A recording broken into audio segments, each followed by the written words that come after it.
রবিবারের দুপুরবেলায় মধ্যাহ্নভোজে আজকের মেনু হলো জিরে রাইস, নিম আলু সিদ্ধ, মুগের ডাল, আর একটা নতুন জিনিস আছে, সেটা হচ্ছে এই তামলি শাক ভাজা।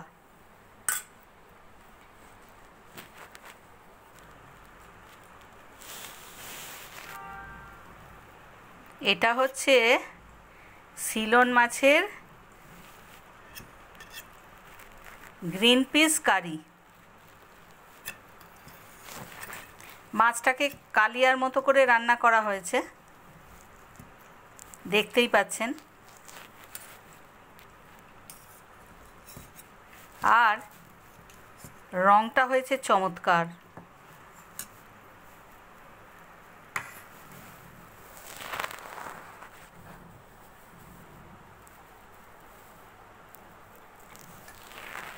এর সাথে যদি আপনারা মনে করেন একটু গরমের দিনে স্যালাড কেটে নেওয়াই যায়, সেটা আর আমি এখানে দেখালাম না।